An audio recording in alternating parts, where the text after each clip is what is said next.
አሁን እንግዲህ በእኔና መንደር ውስጥ ከመጀመሪያ ሎጅ ወደዚህ መጥቼ ወደ መኝታ ክፍል ካሉት ገስቶች አንዱን እማድርበትን ለማየት እየገባው ነው።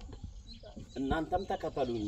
ለወደፊት መጣችሁ እዚህ ስታድሩ አዲስ እንዳይሆንባችሁ። መታራ አካባቢ ይሄ በረሃ ውስጥ ያለ ገነት የሚባል ቦታ ነው። ይሄን ቦታ ለማየት እንግዲህ ኢማጂን የማረግ አቅም ይፈልጋል። የማየት ተፈጥሮን ፈልጎ የማግኘት አቅም ይፈልጋል። ይሄ በጣም አንዱ ክፍሌ ነው ተብዬ እዚህ ልገባ ነው። ይሄ በጣም ሁሉ ነገር ሴንትራል ሎክ ነው። ወደ መኝታ ክፍሌ እገባለሁ። ይሄ አንዱ ለአንድ ሰው የሚውል መኝታ ክፍል ነው። እዚህ ጋር መጥቼ አረፍ ትላለ። ከዚህ ጋር ቁጭ ትላላችሁ። ይሄ መጋረጃዎቹ አውቶማቲካል መጋረጃ ነው። እንዳለ በአውቶማቲክ የሚዘጋ መጋረጃ ነው። አሁን እንደምትመለከቱት ወደ መኝታ ክፍል ከዚህ ይሄ እንደ አንድ ሳሎን ነው የሚጠቅመው። እዚህ ጋር ስትመጡ ዋው የሚያስፈላ አልጋ ነው ያለው። ወይኔ እዚህ መጣችሁ ለአንድ ቀን ዲሽ ስትሉ በራስ ያለ ገነት ህይወት በቃ አብቹ አራን ይሰራል የሚለው ለዚህ ነው። ይሄ ቦታ ላይ በራዲዮ እንዴት ተመለከተው? የቴሌቪዥኑ ስክሪን ስፋት ተመልከቱ። በዚህ ጋር ወደ ሽንት ቤቱ ራሱ በጣም የሚመች ነው። ይሄው ተመልከቱ። ራሱ ሽንት ቤቱ አጥቶ ነው የሚመስለው። የተሟላ ነገር ነው ያለው። ከሚገርመኝ ይሄ ባዝሩሙ አውቶማቲክ ባዝሩም ነው። እናንተ በእጃችሁ ምንም የማትራጉት ነገር የለም። ስቲም አለው። ኤቭሪቲንግ በቃ ዘመናዊ የሆነ የባዝሩም ነው የተገጠመለት። ስቲም አለው። የሻወሩ በጣም ቀሽት ነው። ወይኔ ነው የምትሉት በቃ እዚህ በረሃ ውስጥ እንዴት ገነት መፍጠር ይቻላል የሚለው ራሱን የቻለ ጥያቄ ነው። ምላሽ ይፈልጋል። አብቹ እንዴት እንደተመለከተው እንዴት እንዳየው ለኔ ግርም ይለኛል።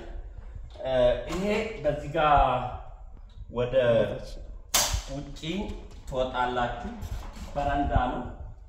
በረንዳውን ስፋት ይዩት።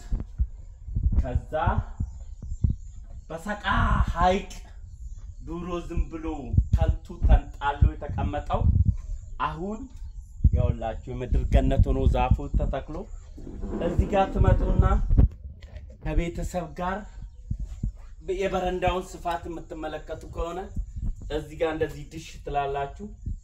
እዩት። ይሄ በቃ ሲኦል በረሃ እንግዲህ በጣም ሙቃት ነው መታራ። እዚህ ውስጥ የምድርን ገነት መፍጠር በጣም የተለየ ተሰጥኦ ይፈልጋል። እውነት ለመናገር የሰሩ እጆች ይባረኩ። ይሄንን እይታ የተመለከተ ዶክተር አብይ አህመድ ጠላቶቹ ብዙ ነገር ሊያወሩ ይችላሉ። ይሄ የሱ አሻራ ነው። አትፍቁበትም። በቃ ቢሞት እንኳን አትፍቁበትም። ብታፈርሱም ያሳዝናቸዋል። እሱም ብትጠሉት እንኳን እናንተ ነገ ሀገር አብይ ነው የሰራው እናፈርሷለን ብትሉ እንኳን ሰይጣን ካልሆናችሁ አይምሮ ኖሯችሁ አታፈርሱም። የሱ አሻራ ነው። በቃ አለቀ። ሳትወዱት በግዳችሁ ይሄ ማን ሰራው ሲባል የኢትዮጵያ ጠቅላይ ሚኒስትር ዶክተር አብይ አህመድ አሊ የሚባል ነበር የሰራው መባሉ ለትውልድ መተላለፉ አይቀርም። ምክንያቱም ህፃናቶች እዚህ የመጡ ከውጪ ስንት ዳስፖራ አልጋው ከ15 ቀን በፊት ወይ ከወር በፊት ነው ኦርደር የምታረጉት። አታገኙ። ካገኛችሁ ከወር በፊት ነው ኦርደር አርጋችሁ መጣችሁ። ዛሬ መጣችሁ አልጋ ላገኝ ብትሉ የለም። ስለዚህ ይሄ በጣም ደስ የሚል ቦታ ነው። በጣም ደስ ብሎኛል ስለተከታተላችሁኝ።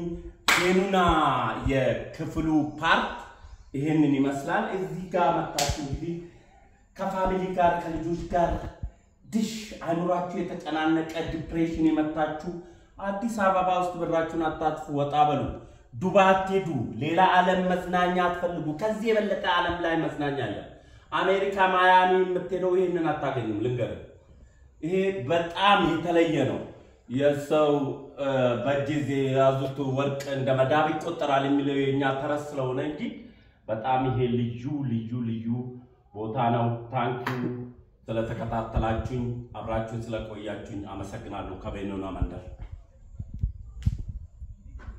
እዛ ፎቶ